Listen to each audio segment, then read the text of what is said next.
तो राधे राधे दोस्तों। तो आप सभी का स्वागत है हमारे इस वीडियो में। सो गैस, आज हम बताएंगे एक ऐसी महिला के बारे में जिसे कभी भी लड्डू गोपाल की प्राप्ति नहीं हुई, लेकिन एक दिन अचानक से ही उनके ही ससुराल के मंदिर में उन्हें मिले एक छोटे से लड्डू गोपाल। तो ये कहानी है मीरा जी की, जो बहुत बड़ी लड्डू गोपाल जी की भक्त थी। उनका बचपन से ही एक सपना था कि वह लड्डू गोपाल की सेवा करे, लेकिन उन्हें कभी यह अवसर मिला ही नहीं। अगर वह अपनी मम्मी पापा से कहती तो वह भी मना कर देते। कहते कि अगर तुम्हारी शादी हो गई तो तुम्हारे लड्डू गोपाल जी का क्या होगा। अगर तुम्हारे पति और उनकी माँ ने मना कर दिया लड्डू गोपाल रखने से, तो हम भी उसकी सेवा नहीं कर सकते, और लड्डू गोपाल जी की सेवा करना बहुत ही कठिन काम है। तुम अभी बच्चे हो, इसलिए लड्डू गोपाल रहने दो। ये कहकर उनकी मम्मी पापा उन्हें मना कर देते थे। लेकिन मीरा जी के मन में एक बार तो ये होता ही था कि मुझे भी लड्डू गोपाल जी की सेवा करने का अवसर मिले, लेकिन कभी भी उन्हें ये अवसर मिला ही नहीं। तो धीरे धीरे समय बीतता गया और वह बड़ी हो गई। बड़ी होते ही उन्होंने अपनी एजुकेशन पूरी कर ली और उनकी शादी भी हो गई। तो नई नई शादी थी और राकेश जी के साथ उनकी शादी हुई थी। तो राकेश जी की घर पे उनकी मम्मी नहीं थी, वह बहुत साल पहले ही गुजर चुकी थी। तो नई नई शादी हुई थी, इसलिए एक दो हफ्ते राकेश जी के घर फंक्शन हुए। फंक्शन होने के बाद मीरा जी ने राकेश जी के घर की पूरी सफाई करी। सफाई करते करते उन्होंने जो उनके घर के मंदिर होता है वो भी साफ करने लग गई।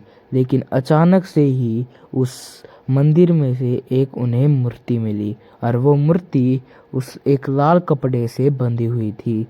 लेकिन जब तो वह बहुत ज़्यादा ही जल्दी में थी, इसलिए उन्होंने उस मूर्ति को साइड में रखकर उस मंदिर की भी सफाई कर दी।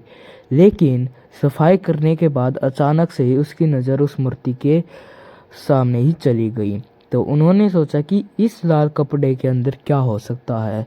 तो उन्होंने क्या किया, वो धागा हटाकर जैसे ही वो लाल कपड़ा हटाया, उनकी जो मुंह की हंसी थी वो खिलखिला उठी, क्योंकि उस लाल कपड़े के अंदर थे 4 नंबर के लड्डू गोपाल जी, जो बहुत ही सुंदर थे। लेकिन मीरा जी थोड़ी देर खुश होने के बाद थोड़ी सी नाराज हुई, क्योंकि वह लड्डू गोपाल जी बहुत ज़्यादा ही गंदे हो चुके थे। उनके मुंह पे, उनके पाँव पे, उनके पेट पे दाग लगे थे काले रंग के। ये देखकर मीरा जी थोड़ी हैरान हुई।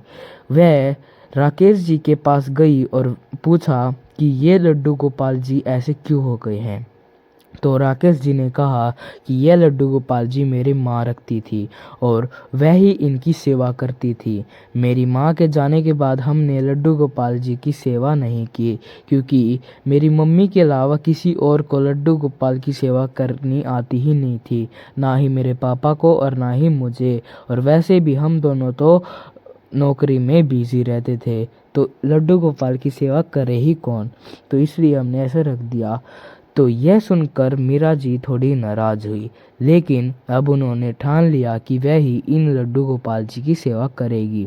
तो क्योंकि लड्डू गोपाल जी काले हो चुके थे और उनके पास कोई कपड़े और कोई स्थान भी नहीं था उनके सोने का, उनके बैठने का, तो इसलिए वह राकेश जी के साथ बाजार में गई और उनके लिए अच्छी अच्छी पोशाकें, अच्छे अच्छे बेड लेके आई, झूले लेके आई, और उनका जो जन्म है वो करवाया।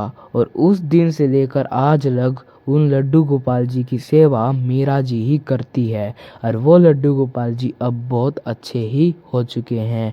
और मीरा जी ने बताया है कि लड्डू गोपाल उनके घर में आने से उन्हें बहुत ज़्यादा लाभ हुआ है।